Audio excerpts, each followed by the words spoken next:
बिस्मिल्लाहिर्रहमानिर्रहीम अस्सलाम वालेकुम। Class 6 Oxford unit 1 exercise 1B आज हम स्टार्ट कर रहे हैं। उससे पहले हम इसका थोड़ा सा इंट्रोडक्शन ले लेते हैं कि 1B में हमारे पास कौन कौन से कॉन्सेप्ट्स हैं। आज हम सेट नोटेशन करने जा रहे हैं। सेट नोटेशन क्या चीज़ है, सेट के बारे में हम ऑलरेडी डेफिनेशन कर चुके हैं। What is a set? Set is a collection of objects के चीज़ों के मजमूए को सेट कहते हैं। और जो आपकी चीज़ें हैं, जो ऑब्जेक्ट्स हैं, वो मस्ट बी वेल डिफाइंड और डिस्टिंक्ट होने चाहिए। मींस के वो ना तो रिपीट हों, एक दूसरे सेट में कोई भी एलिमेंट रिपीट भी नहीं होना चाहिए और उनकी स्पेसिफिक वैल्यू होनी चाहिए हर ऑब्जेक्ट की। अब सेट को राइट करने के कितने मेथड हैं? अ सेट में बी रिटन इन 3 वेज। एक सेट को राइट करने के 3 तरीके हो सकते हैं। उन 3 फॉर्म्स को, उन 3 तरीक़ों को हम फॉर्म्स भी बोलते हैं और सेट नोटेशन भी कहते हैं। तो अगर आपसे पूछा जाए कि what are the set notation और what are the set forms, तो आपका आंसर 3 होना चाहिए कि उसके सेट को राइट करने के 3 मेथड हैं। उन 3 मेथड्स को आज हम डिस्कस करते हैं। सबसे पहले जैसे ये आपके सामने एक एग्जांपल दी हुई है, set of vowels in a English alphabet के इंग्लिश अल्फ़ाबेट के वॉवल्स का सेट। तो जब आप इस स्टेटमेंट में राइट करोगे, जब आप उसको एक फ़िक्रे में राइट करोगे, उसको डिस्क्रिप्टिव फॉर्म कहते हैं। इस डिस्क्रिप्टिव फॉर्म में ना तो ब्रैकेट यूज़ की जाती है और ना ही कॉमास यूज़ किए जाते हैं।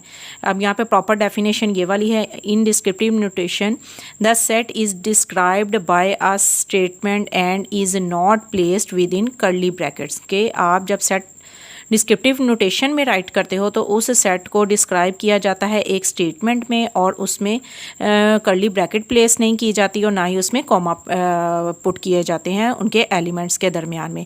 अब कर्ली ब्रैकेट्स के 2 नेम है, ये ऑब्जेक्टिव के तौर पे कर लीजिएगा। कर्ली ब्रैकेट को हम ब्रेसिस भी बोलते हैं।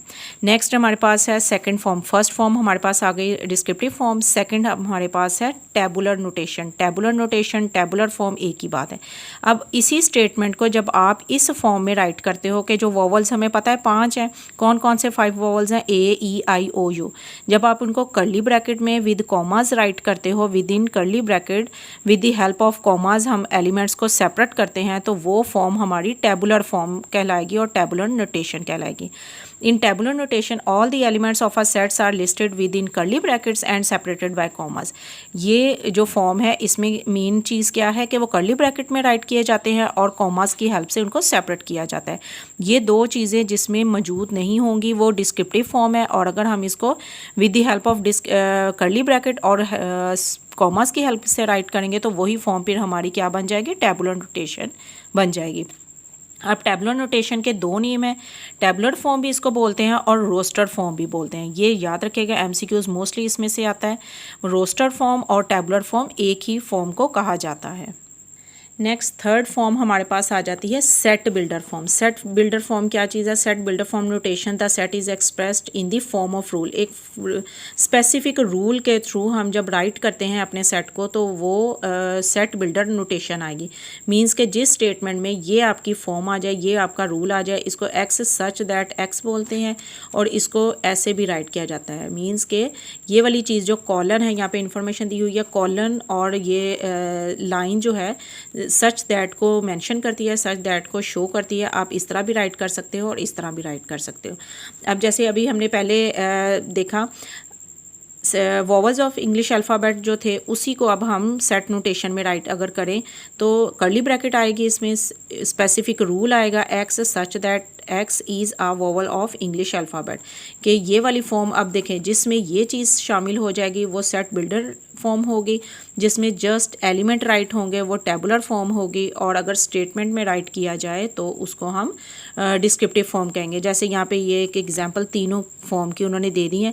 ये स्टेटमेंट आ गई, डिस्क्रिप्टिव फॉर्म है, ये एलिमेंट्स आ गए, ये टेबुलर फॉर्म है, और जिसमें ये रूल राइट हो जाएगा तो वही हमारा सेट बिल्डर नोटेशन आ जाएगी। ये हमारा इंट्रोडक्शन हो गया सेट नोटेशंस का कि सेट को किस तरह हम राइट कर सकते हैं। अपने क्वेश्चन की तरफ आते हैं। अब क्वेश्चन एक्सरसाइज का क्वेश्चन नंबर 1 हम करते हैं। एक्सरसाइज हमारे पास 1B है। क्वेश्चन नंबर 1 में उन्होंने कहा है right the following sets in the tabular form. हमने इन सेट्स को टेबुलर फॉर्म में राइट करना है। ये वाली फॉर्म अब देखें स्पेसिफिक रूल आ गया है, तो ये वाली फॉर्म जो गिवन फॉर्म है वो हमारी सेट बिल्डर नोटेशन है। हमने इसको टेबुलर फॉर्म में राइट करना है। टेबुलर की जगह रोस्टर का वर्ड भी आ सकता है। तो सबसे पहले जो गिवन नेम है एज इट इज़ हम वो राइट करेंगे। अब उन्होंने कहा है x such that x is the name of president of Pakistan, के पाकिस्तान के प्रेसिडेंट के नेम राइट करने हैं जब से पाकिस्तान बना है और अब तक हम उनके प्रेसिडेंट्स के नेम राइट करते हैं। तो सबसे पहले सिकंदर मिर्ज़ा,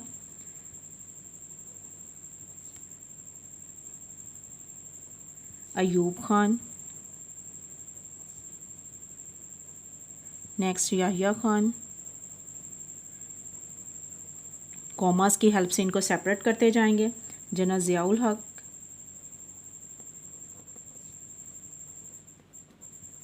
नेक्स्ट फारूक लगारी,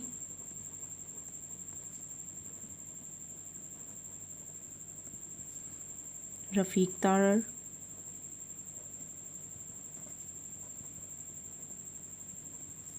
परवेज़ मुशर्रफ,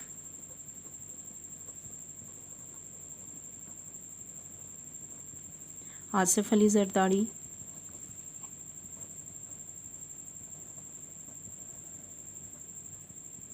ममनून हुसैन।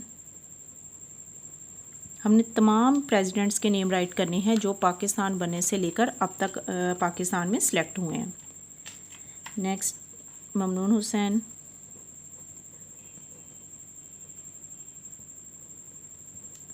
आरफ अलवी। अब यहाँ पे ये है प्रेसिडेंट्स के नेम। अब जो करंट प्रेसिडेंट हैं वो हमारे हैं आसिफ अली जरदारी। इस टाइम जो पाकिस्तान के प्रेसिडेंट हैं वो आसिफ अली जरदारी हैं। उनका नेम हम अगेन राइट इसलिए नहीं करेंगे क्योंकि हमें पता है कि सेट में एलिमेंट रिपीट नहीं होने चाहिए। एक दफ़ा अगर नाम आ गया है तो हम उसको दोबारा राइट नहीं करेंगे और इस तरह हमारी क्लोजिंग ब्रैकेट आ जाएगी और ये हमारे प्रेसिडेंट्स के नेम आ गए हैं। नेक्स्ट क्वेश्चन नंबर 2 की तरफ चलते हैं। N x such that x is a counting number less than 6। हमने 6 से लेस दैन 6 से छोटे काउंटिंग नंबर लेने हैं तो नेम सेम आ जाएगा।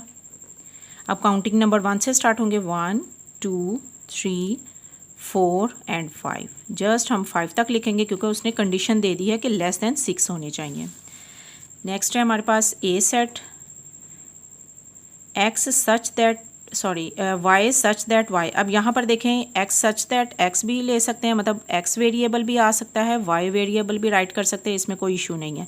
और सच दैट लाइन से भी हम मेंशन कर सकते हैं और इस तरह कॉलन से भी मेंशन कर सकते हैं।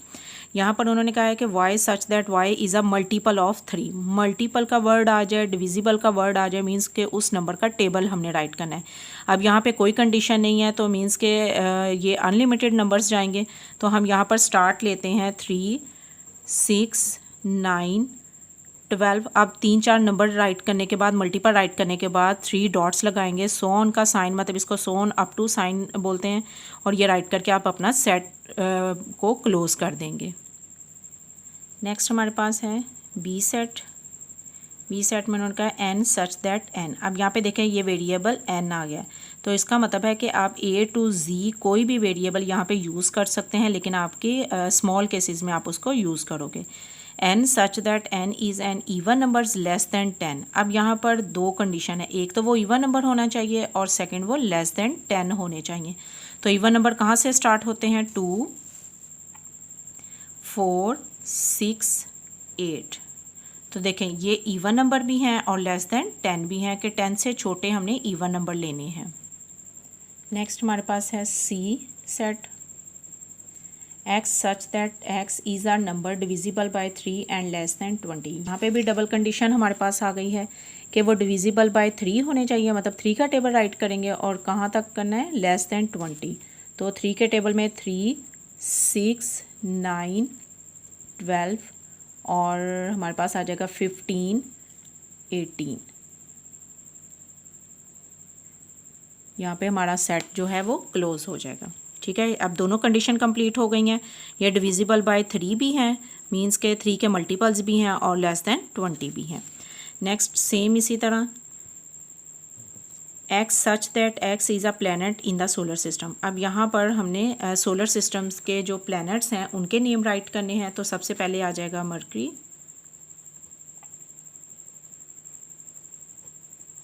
वीनस, अर्थ, मार्स, जुपिटर,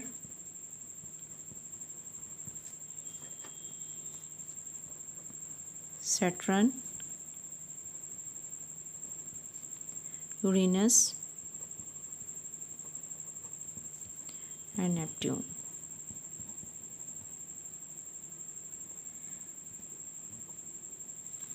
ये हमारे प्लैनेट्स के नेम आ गए हैं। काउंट कर ले 1 2 3 4 5 6 7 8। ये हमारे 8 प्लैनेट्स के नेम हैं। कोशिश करिएगा कि आप इनको सीक्वेंस से ही राइट करें। अगर आप सीक्वेंस से राइट नहीं करते तभी आपका क्वेश्चन ठीक होगा, लेकिन ये कि आपको सीक्वेंस से याद होंगे तो वो आपकी प्रेजेंटेशन अच्छी होगी। तो नेक्स्ट हम देखते हैं find f is equal to x such that x is a day of the week. अब डे ऑफ द वीक हम सबको पता है कौन कौन से हैं। तो मैं मंडे से स्टार्ट ले रही हूँ, आप किसी भी डे से स्टार्ट ले सकते हैं। मंडे, ट्यूसडे, यहाँ पे फुल नेम भी राइट हो सकते हैं और आप शॉर्ट फॉर्म भी लिख सकते हैं। Monday, Tuesday, Wednesday, Thursday, Friday, Saturday and Sunday. तो ये भी हमारे कंप्लीट हो गए। 1 2 3 4 5 6 7 आपने काउंट कर लेने हैं कि आपके कोई भी एलिमेंट आपका मिस नहीं होना चाहिए। नेक्स्ट है Q is equal to y such that y is the name of 3 countries beginning with B। अब हमने वो कंट्रीज़ के नेम राइट करने हैं जो B से स्टार्ट हो रहे हैं। तो यहाँ पर Q सेट का नेम हम राइट करेंगे। अब डिफरेंट यहाँ पे ये आंसर जो है वो सबका डिफरेंट हो सकता है। तो मैं यहाँ पे ले रही हूँ भूटान, मतलब हमने वो कंट्रीज़ लेनी है जो B से स्टार्ट हो रही हैं। भूटान, बांग्लादेश,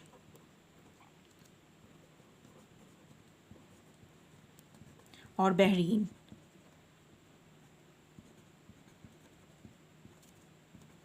कोशिश करिएगा कि वो नेम राइट करें जिनके स्पेलिंग इजी हैं ताकि आपको लर्निंग में आसानी हो। इस तरह ये हमारे क्वेश्चन कंप्लीट हो गए हैं। हमने नोटेशन को कन्वर्ट कर लिया है टेबुलर फॉर्म में। क्वेश्चन अपना मैं थोड़ा रिवाइज़ करवा देती हूँ कि ये फॉर्म हमें उन्होंने सेट बिल्डर नोटेशन दी हुई है और इसको हमने कन्वर्ट करना था टेबुलर फॉर्म में। अब टेबुलर फॉर्म की क्या पहचान है कि आपके पास कर्ली ब्रैकेट होनी चाहिए और आपके एलिमेंट जो है वो कॉमे के साथ सेपरेट होने चाहिए एक दूसरे से। कोई भी एलिमेंट रिपीट नहीं होना चाहिए, क्योंकि सेट में अगर एलिमेंट रिपीट होता है तो वो वेल डिफाइंड सेट नहीं रहता, वो डिस्ट्रिक्ट सेट नहीं रहता। तो इसलिए आपने रेपिटेशन अपने सेट में नहीं लेकर आनी। आपने इस क्वेश्चन की अच्छे से प्रैक्टिस करनी है ताकि नेक्स्ट जब हम क्वेश्चन नंबर 2 में दूसरी नोटेशन को डिस्कस करें तो ये टेबुलर फॉर्म का आपका कॉन्सेप्ट क्लियर होना चाहिए। ओके, जज़ाकल्लाह, अल्लाह हाफिज़।